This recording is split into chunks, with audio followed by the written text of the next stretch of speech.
Assalamualaikum warahmatullahi wabarakatuh. Alhamdulillah kita semua masih diberi kenikmatan oleh Allah Subhanahu wa Ta'ala.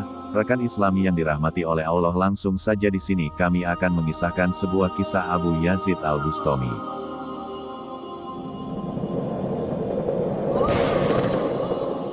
Abu Yazid Al-Bustami adalah seorang sufi dan wali terkenal di Persia, Iran abad ketiga Hijriah. Ia lahir di Bistam, wilayah Qum di Persia Barat Laut. Nama lengkapnya adalah Abu Yazid Taifur bin Isa bin Surusyan, yang dikenal juga dengan nama Bayazid. Tahun kelahiran dan masa kecil Al-Bustami tidak diketahui. Dijelaskan bahwa ia berasal dari lingkungan keluarga terhormat dan terpelajar.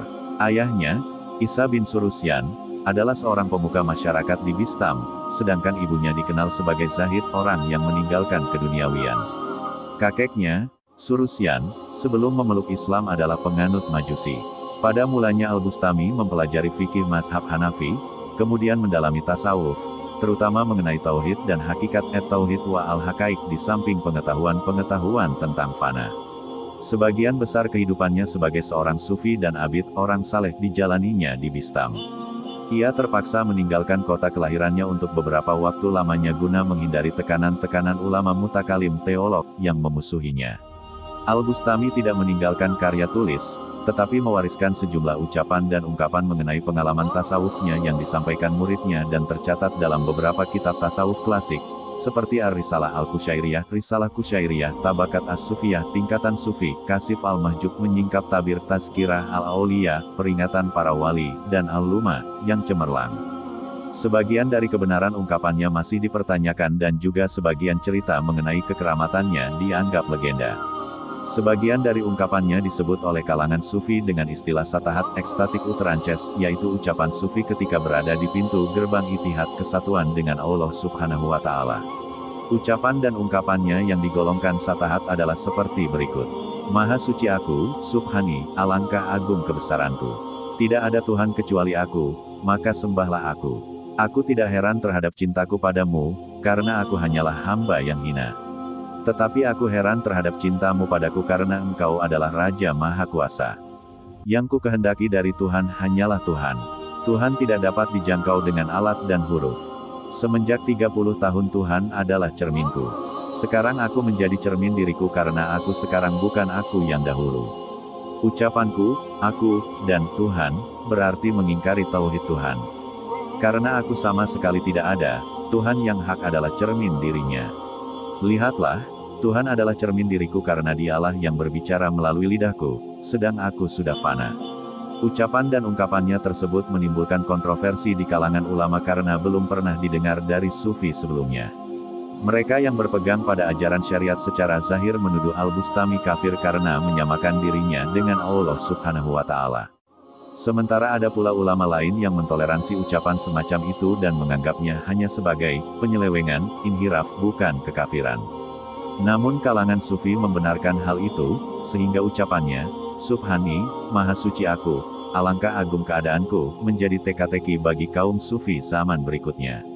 Ucapan tersebut sering diulang-ulang penyair Iran, Turki, dan penyair Muslim India sebagai bukti itihad yang dicapai seorang sufi yang sempurna. Al-Bustami dipandang sebagai sufi pertama yang menimbulkan ajaran fana dan baka untuk mencapai itihad dengan Tuhan. Dengan fana, ia meninggalkan dirinya dan pergi ke hadirat Tuhan, sedangkan dengan baka ia tetap bersama Tuhan. Ajaran fana dan baka, itu terlihat dari ucapannya seperti, aku tahu pada Tuhan melalui diriku hingga aku fana, kemudian aku tahu padanya melalui dirinya, maka aku pun hidup, atau ia membuat aku gila pada diriku sehingga aku mati, kemudian ia membuat aku gila padanya dan aku pun hidup. Maka aku berkata, gila pada diriku adalah fana dan gila padamu adalah baka. Demikian pula dengan pengakuannya, aku mimpi melihat Tuhan lalu aku bertanya, Tuhanku, apa jalannya untuk sampai kepadamu? Ia menjawab, tinggalkan dirimu dan datanglah padaku. Pengalaman kedekatan Al-Bustami dengan Tuhan hingga mencapai itihad disampaikannya dalam ungkapan, pada suatu ketika aku dinaikkan ke hadirat Tuhan. Lalu ia berkata, Abu Yazid, makhluk-makhlukku sangat ingin memandangmu. Aku menjawab, kekasihku, aku tak ingin melihat mereka. Tetapi jika itu kehendakmu, aku tak berdaya untuk menentangmu. Hiasilah aku dengan keesaanmu, sehingga jika makhluk-makhlukmu memandangku, mereka akan berkata, kami telah melihatmu. Engkaulah itu yang mereka lihat, dan aku tidak berada di hadapan mereka itu. Puncak pengalaman kesufian Al-Bustami dalam Ittihad juga tergambar dalam ungkapan berikut. Manusia tobat dari dosa-dosa mereka, tetapi aku tobat dari ucapanku, tiada Tuhan selain Allah, la ilaha illa Allah, karena aku mengucap dengan alat dan huruf. Sedang Tuhan berkata, Abu Yazid, mereka semua kecuali engkau adalah makhlukku. Aku pun berkata, aku adalah engkau, engkau adalah aku, dan aku adalah engkau. Terputuslah munajat, kata menjadi satu, bahkan semuanya menjadi satu. Tuhan berkata kepadaku, hai engkau. Aku dengan perantaraannya menjawab, hai aku. Ia berkata, engkaulah yang satu. Aku menjawab, akulah yang satu. Ia berkata, engkau adalah engkau. Aku menjawab, aku adalah aku. Dalam Ittihad ini kelihatannya Tuhan berbicara melalui lidah Al-Bustami. Ia tidaklah mengaku bahwa dirinya adalah Tuhan, meskipun pada lahirnya ia berkata demikian. Ada cerita yang menyatakan bahwa seseorang mendatangi Al-Bustami dan mengetuk pintu rumahnya. Abu Yazid bertanya, siapa yang engkau cari? Abu Yazid, kata orang itu. Abu Yazid berkata, pergilah. Di rumah ini tak ada Abu Yazid kecuali Allah, Azza wa Jalla. Yang ada dalam baju jubah ini hanya Allah. Menurut Al-Bustami, pengalamannya mencapai Ittihad dicapai dengan latihan berat dan intensif selama bertahun-tahun. Antara lain ia berkata, 12 tahun lamanya aku menjadi pandai besi bagi diriku. Kulemparkan diriku dalam tungku riyadah, latihan. Kubakar dengan api mujahadah, perjuangan. Kuletakkan di atas alas penyesalan. Kupukul dengan martil pemutukan diri sehingga dapatlah kutempa sebuah cermin diriku sendiri. 5 tahun lamanya aku menjadi cermin diriku yang selalu kukilapkan dengan bermacam-macam ibadah dan ketakwaan. Setahun lamanya aku memandangi cermin diriku dengan penuh perhatian. Ternyata kulihat diriku terlilit sabuk takabur, kecongkakan, ria, ketergantungan pada ketaatan dan membanggakan amal-amal. Aku lalu beramal selama 5 tahun sampai sabuk itu terputus dan aku memeluk Islam kembali. Kupandangi para makhluk dan kulihat mereka semua mati sehingga aku bertakbir 4 kali untuk mereka dan aku kembali dari jenazah mereka semua. Aku sampai kepada Allah dengan pertolongan Allah sendiri tanpa perantaraan makhluk. Adapun cara untuk mencapai makrifat kepada Tuhan, Al-Bustami menyebutkan caranya, yaitu dengan perut lapar dan badan telanjang. Mengenai mujahadah, Al-Bustami mengatakan, saya berusaha dalam mujahadah selama 30 tahun. Tidak kudapati sesuatu yang amat berat bagiku selain ilmu pengetahuan dan mengikutinya.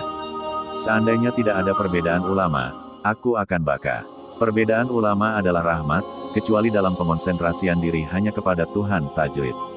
Tauhid, sekalipun telah mencapai fana, baka, dan Ittihad, Al-Bustami tetap mementingkan pelaksanaan syariat. Pengamalan tasawuf tidak dibenarkan meninggalkan perintah Tuhan. Ia berkata, apabila Anda melihat seseorang dikaruniai keramat-keramat sehingga dapat terbang di udara, janganlah Anda terperdaya olehnya sebelum melihat bagaimana ia melakukan perintah dan meninggalkan larangan Tuhan, menjaga ketentuan, dan melaksanakan syariatnya. Menurutnya, pengamal tasawuf sufi harus mempunyai guru pembimbing. Ia berkata, barang siapa tidak mempunyai ustadz guru, imamnya adalah setan. Tasawuf Al-Bustami kemudian dikembangkan oleh pengikut-pengikutnya dengan membentuk satu aliran tarekat bernama Taifuriyah. Nama itu diambil dari nisbah Al-Bustami, yaitu Taifur. Pengaruh tarekat ini masih didapati di beberapa dunia Islam, seperti di Zousfana, Maghribi, meliputi Maroko, Aljazair, dan Tunisia, dan di Chittagong, Bangladesh, berupa tempat suci yang dibangun untuk memuliakannya. Makam Al-Bustami yang terletak di tengah kota Bistam dijadikan objek ziarah masyarakat yang mempercayainya sebagai wali atau orang suci. Pada 713 Hijriah 1313 Masehi Sultan Mughal, Muhammad Hudabanda, membangun sebuah kubah di atas makam Al-Bustami untuk memenuhi saran penasihat agama Sultan, Syekh Syarafuddin, yang mengaku keturunan sang wali. Wallahu a'lam bishawab. Wassalamualaikum warahmatullahi wabarakatuh.